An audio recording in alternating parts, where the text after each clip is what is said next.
ఫిబ్రవరి 22 తారీఖున బీసీ సింహగర్జనకు ఏవైతే 5 డిమాండ్లు మా పార్టీ అధ్యక్షుడు శ్రీ బోడే రామచంద్ర యాదవ్ ఏవైతే 5 డిమాండ్లు ఏపీ గవర్నమెంట్కి అయితే ఇచ్చాడో ఆ బీసీల హక్కుల కోసం పోరాటమే ఈ ఈ నెల ఏప్రిల్ 11 తారీఖు నాడు బీసీ ధర్మదక్షిణ పేరుతో అమ్మన్న నిరాదీక్షకు ప్రకటించాడు. అదేవిధంగా ముఖ్య ఉద్దేశం ఏంటంటే ఈ 5 డిమాండ్లు ఏవైతే ఈరోజు బీసీలకు జరుగుతున్న అన్యాయం, అది కులగణన కావచ్చు, రాజధానిలో 1000 ఎకరాల భూమి కేటాయింపు కావచ్చు, విద్య వైద్య కానీ కార్పొరేషన్ నిధుల గురించి కావచ్చు, అదేవిధంగా ఈ బీసీలో జరుగుతున్న అన్యాయం గురించి బీసీ రక్షణ చట్టం గురించి ఈ 5 డిమాండ్లను కోవడం జరిగింది. ఆ గడువు మార్చి 31 తారీఖు నాడు ఆ గడువు పూర్తయిందండి. దాని గురించి ఏప్రిల్ 11 తారీఖు ఆమరణ నిరాహార దీక్షకు ప్రకటించాడు. అదేవిధంగా ఈరోజు ఈ మీడియా మిత్రుల ద్వారా తెలపడం జరుగుతుంది ఏంటంటే వచ్చే 11 తారీఖున అన్ని బీసీ ఎస్సీ ఎస్టీ అన్ని సంఘాలు కూడా బీసీకి సంబంధించిన ప్రతి బిడ్డ కూడా వచ్చి ఈయనకు మద్దతు ఇవ్వాలని, ఈ విజయవంతం చేయాలని ప్రోగ్రామ్ని ఖచ్చితంగా కోరుతున్నామండి. అదేవిధంగా ఇది చేసి కేవలం ఒక ప్రభుత్వం మీద ఒత్తిడి తేవడానికో ఏదో రాజకీయం కాదండి. బీసీలకు సంబంధించి బీసీల బతుకులు మారడానికి బీసీలకు ఏవైతే హక్కులు రావాలో హక్కులే అడుగుతున్నాం, కానీ దీంట్లో ఇంకా ఏం ఇంటెన్షన్ లేదు. అది క్లియర్ అండి అది. అదేవిధంగా రాబోయే రోజుల్లో కూడా తెలంగాణకు సంబంధించి కూడా మేము జిహెచ్ఎంసీ ఎలక్షన్స్లో కంటెస్ట్ చేయడం జరుగుతుందండి. 300 డివిజన్లో ఏవైతే ఇప్పుడు పెంచారో 150 300 అయినాయో 3 కార్పొరేషన్లో కూడా మేము కంటెస్ట్ చేయడం జరుగుతుంది. దాని గురించి కూడా కసరత్తు జరుగుతుందండి బ్యాక్గ్రౌండ్లో. అదేవిధంగా రాబోయే రోజుల్లో కూడా క్యాండిడేట్స్తో భారీ ఎత్తున జాయినింగ్స్ కానీ అదేవిధంగా ప్రోగ్రామ్స్ కానీ చేస్తామండి. ఒక క్రమశిక్షణ కలిగిన యువకుడు మరియు మేధావి, అన్ని విద్యార్హతలు ఉన్నటువంటి వ్యక్తి బోడే రామచంద్ర యాదవ్ గారు. మన తెలంగాణలో లాగా ఉద్యమాలు నడిపేటటువంటి బీసీ ఉద్యమాలు నడిపేటటువంటి వ్యక్తి కాదు బోడే రామచంద్ర యాదవ్ గారు. బోడే రామచంద్ర యాదవ్ గారు గత 4 సంవత్సరాలుగా ఈ బీసీల మీద పోరాటం చేస్తున్నారు. ఇది ఒక తుది దశకు వచ్చింది. బోడే రామచంద్ర యాదవ్ గారు ఈ నిర్ణయం తీసుకోవటానికి బీసీవై పార్టీగా మేము కొంత కలత చెందినప్పటికీ ఆయన యొక్క స్థిరమైనటువంటి నిర్ణయానికి మేము తల వగ్గక తప్పలేదు. వారి యొక్క లక్ష్యం ఏంటి అనంటే 44% ఈ యొక్క స్వాతంత్రం వచ్చినప్పటి నుంచి కూడా ఎస్సీ ఎస్టీలకు ఇచ్చినట్లుగా మాకు కూడా 44% రిజర్వేషన్స్ చట్టసభల్లో ఉండాలి అని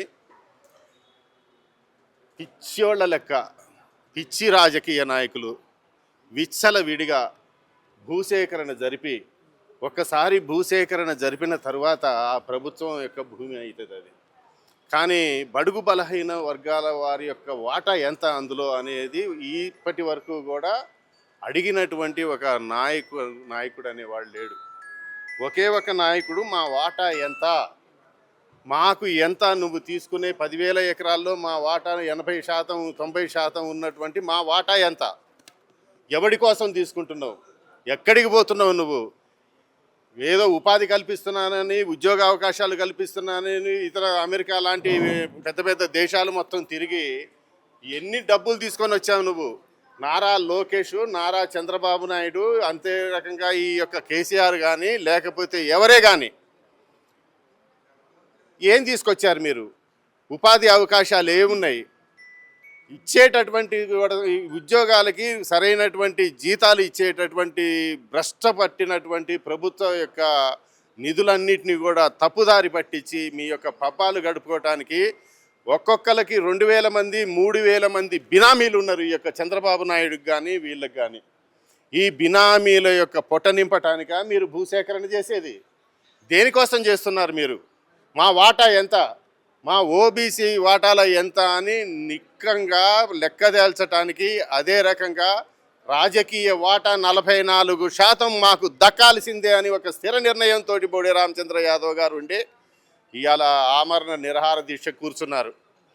కేవలం అదొక్కటే కాదు, ఏదో చిన్న కిల్లీ షాపులు పెట్టుకున్నట్లు పాన్ షాపులు పెట్టుకున్నట్లు నీవు కార్పొరేషన్లు ఇస్తున్నావు.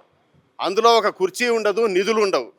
మరి ఎవరిని మభ్యపెట్టడానికి, వివిధ కుల సంఘాలని మభ్యపెట్టడానికి నువ్వు చేసేటటువంటి టక్కు టమార విద్యలకి పులి స్టాప్ పెట్టడానికి, అంటే కుడుమిస్తే పండగ అనుకునేటటువంటి స్థాయి ఈ యొక్క బీసీలకి పోయింది. నువ్వు ఇచ్చేటటువంటి కుడుములు మాకు కాదురా, నీ కుక్కలకేసుకో, మాకు మాత్రం నాకు నిధులు కావాలి అని స్పష్టంగా అడుగుతున్నాం మేము. నీ యొక్క తాబేదారులకి, నీ యొక్క కుక్కలకి, నిన్ను విశ్వాసంలోకి తీసుకునే వ్యక్తులకి నువ్వు పనిచేయి. కానీ బీసీలు కళ్ళు తెరిచారు, చైతన్యవంతమయ్యారు. మాకు రావాల్సినటువంటి వాటా ఏదైతే ఉన్నదో నిలబెట్టడానికి, ప్రభుత్వాన్ని నిగ్గదీయటానికి ఈ యొక్క బోడే రామచంద్ర యాదవ్ గారు ఈరోజు ఆమరణ నిరాహార దీక్ష చేయటం జరుగుతున్నది. అదే రకంగా ఈ యొక్క కార్పొరేషన్లు కానీ మాకు 44% కావాలంటున్నాం. బ్రదర్, మీ లెక్క ప్రకారమే చెప్పండి. ఎస్సీ ఎస్టీల వాటా ఎంత ఉన్నది? 17% ఉన్నది. ఓసీల వాటాకి 10% ఇచ్చారు రిజర్వేషన్స్. 15 10 పోతే ఎంతమంది ఉంటారు? 25 పోతే 75 నుంచి 80% ఉన్నటువంటి ఓబీసీలకి మీరు చేసే న్యాయం ఏంటి అని నిగ్గదీసి అడుగుతున్నాం మేము. చెంప చెల్లు అనేటట్లుగా ఈ యొక్క 2 రాష్ట్ర ప్రభుత్వాలని కూడా మేము గట్టిగా అడుగుతున్నాం.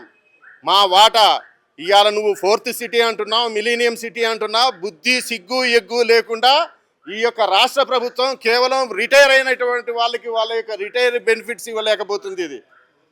ఇవన్నీ బీసీలు పాత సమాజపు బీసీలు కాదు, ఇప్పుడు చైతన్యవంతమైనటువంటి బీసీలు. ఈ బీసీలు చైతన్యవంతమయ్యి మిమ్మల్ని అందరినీ కూడా మడతపెట్టి కొట్టేటటువంటి రోజులు ఎక్కువ దూరంలో లేవని చెప్తున్నారు. తెలంగాణలో ఏ చరిత్ర అయితే కేసీఆర్ గారు సృష్టించారో అదే చరిత్ర మళ్ళీ తిరగ రాస్తున్నాము. మా బోడే రామచంద్ర యాదవ్ గారు, మా అధ్యక్షులు చేసే ఈ దీక్షని సక్సెస్ఫుల్ అవ్వాలని, సక్సెస్ఫుల్ అయ్యి ఇది ఒక చరిత్రలో ఒక మరుపురాని ఈ దీక్షగా నిలిచిపోవాలని కోరుకుంటున్నాము. అలాగే ఆ పైన భగవంతుడిని కూడా కోరుకుంటున్నాము, ఆయన ఆరోగ్యం అన్నీ మంచిగా ఉండాలని. అండ్ ఇది చిన్న పని కాదండి, ఇది చాలా ఆలోచించి చాలా తీసుకున్న నిర్ణయం. అండ్ చావు బ్రతుకుల మధ్య నిర్ణయం ఇది. అందుకని మీ మీడియా మిత్రులు సపోర్టు మాకు ఉండాలని కోరుకుంటున్నాం. Thank you. జిహెచ్ఎంసీ ఎలక్షన్స్లో మా అకౌంట్ ఓపెన్ అవుతుందండి. తెలంగాణ హైదరాబాద్లో జిహెచ్ఎంసీ ఎలక్షన్లో 300 డివిజన్స్కి మేము పోటీ చేస్తున్నాము. అండ్ దానికి పెద్ద ఎత్తున మేము సన్నాహాలు సిద్ధం చేసుకున్నాము.